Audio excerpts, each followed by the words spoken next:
Assalamualaikum warahmatullahi wabarakatuh. Halo Sobat Gerobakan Gokil semuanya. Sehat ya untuk hari ini ya. Nah, pidato Pak Jokowi di IKN membuat Deddy Sitorus ini semakin kepanasan ya. Dan tentunya tidak hanya Deddy Sitorus saja. Mungkin yang lainnya yang selama ini pembenci Jokowi jadi makin panas. Nah, seperti apa sih video Pak Jokowi tersebut? Langsung saja kita reaksi bersama-sama video berikut ini. Pak Jokowi bilang Istana Negara dan Istana Bogor berbau kolonial Belanda. Ya elah Pak, masa udah 10 tahun baru tahu itu berbau kolonial Belanda? Semua juga tahu, anak SD juga tahu itu peninggalan Belanda. Dan kita pakai sebagai bukti sejarah bahwa kita sudah berdaulat, kan gitu. Ya masa juga Istana Negara mau dibongkar, Istana Bogor mau dibiarkan terbengkalai Pak? Aneh kan Pak ya? Saya nggak tahu maksudnya Bapak apa menyebut-nyebut itu berbau kolonial. Ya memang jelas peninggalan Belanda kok itu. Mau diapain ya?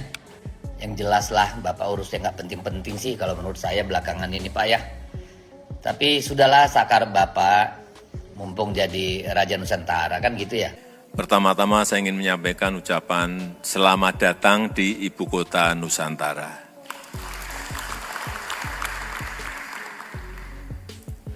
Kota ini ke depan akan menjadi kota hijau dengan emisi paling rendah. Supaya Bapak Ibu tahu, di sini air quality index-nya, indeks kualitas udaranya itu di angka 6. Padahal maksimal itu 50. Maksimal 50 tapi di sini hanya 6. Dan di Jakarta kira-kira hariannya 190. Bukan hanya di Jakarta, di Jabodetabek atau di Jawa rata-rata sudah di atas 100. Inilah gambaran kota masa depan, kota hijau dengan emisi rendah, kota yang ramah karena banyak ruang terbuka hijaunya, dan saya sering bercerita kalau pas dapat tamu Perdana Menteri atau Presiden dari negara lain, baik masuk ke Istana Bogor, baik masuk ke Istana Jakarta, atau saya terima di Yogyakarta, di Istana Yogyakarta, selalu tamu kita itu kagum. Waduh, istananya bagus, gedungnya bagus. Saya kadang-kadang mikirin mau saya jawab apa.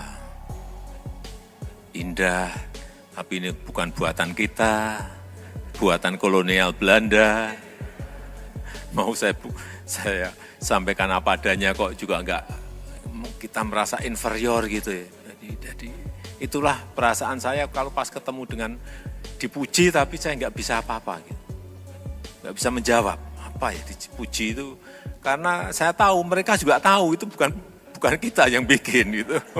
Saya kan nggak tahu dia nyindir atau dia memang benar-benar ingin menyampaikan kekagumannya. Ya, nebaknya kan sulit. Itulah kenapa gagasan pindah ibu kota ini sudah muncul sejak tahun 50-60-an di era Bung Karno, yang saat itu akan memindahkan ke Palangkaraya. Tapi 2014 setelah saya dilantik, saat itu saya perintahkan pada Bappenas untuk mengkaji lagi, coba cek lagi titik-titik mana yang memungkinkan untuk kepindahan. Dan selama 4 tahun, 5 tahun, kajian itu selesai, ada pilihan-pilihan di Palangkaraya, di Kalimantan Selatan, di Mamuju, kemudian di Kalimantan Timur, di IKN ini. Kemudian kita putuskan di sini.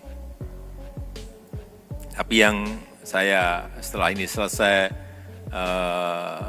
istananya, kemudian gedung Menko-nya juga hampir selesai. Saya senang bahwa yang mengerjakan 100% adalah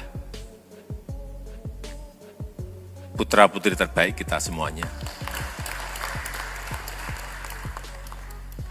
bahannya itu hampir 99% dari bahan lokal semuanya. Memang tidak ada unsur-unsur yang lain. Ada yang bertanya pada saya, Pak, lampunya kok bagus sekali. Jangan-jangan dari Itali, bukan. Ini lampu dari Boyolali. Lampunya dari Boyolali. Saya tahu betul yang buat ini siapa, saya tahu. Di desa yang namanya Tumang, di Boyolali.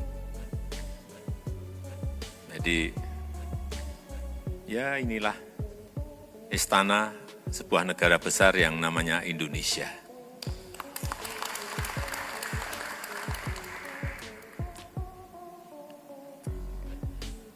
Kota yang dirancang dalam menancapkan tonggak peradaban Indonesia nanti di Indonesia Emas 2045, karena ini baru dimulai. Ibu kota baru ini baru dimulai. Selesainya mungkin bisa 10 tahun, bisa 15 tahun, dan bisa 20 tahun. Jangan berpikir ini sudah dipakai, enggak. Masih panjang. Masih panjang.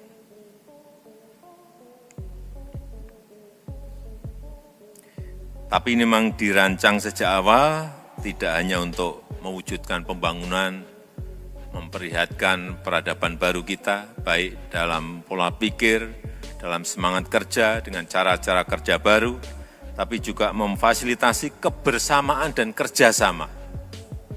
Kota yang terbuka, kota yang inklusif untuk semua golongan, kota yang dibangun dari kemajemukan kita, dan kota yang hidup dari banyak interaksi-interaksi sosial yang kita lihat di negara kita. Kita juga ingin IKN menjadi kota global, tapi juga kota majemuk yang mampu memberikan kontribusi signifikan dalam memperkokoh kerukunan dan merawat kebinekaan kita sebagai sebuah bangsa besar.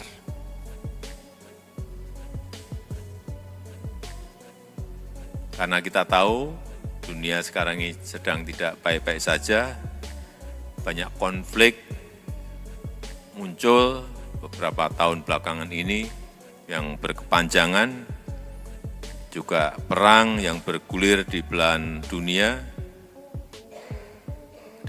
Saat kita merasakan zaman semodern ini masih ada perang.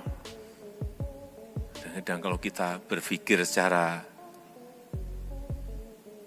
normal itu kok masih ada. Dalam peradaban baru, dalam peradaban modern masih ada perang. Baik itu di Ukraina, baik itu di Palestina, ini ditambah lagi sekarang dengan perang di Libanon.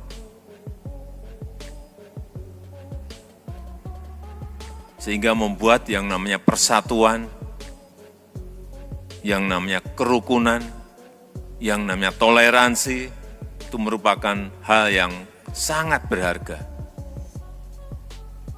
sangat bernilai tinggi di negara manapun. Dan kita patut bersyukur di Indonesia nilai-nilai tersebut, kerukunan, toleransi, persatuan, masih bisa terawat dengan sangat baik. Ini juga berkat kontribusi besar Bapak Ibu sekalian yang hadir di sini. FKUB, Asosiasi FKUB.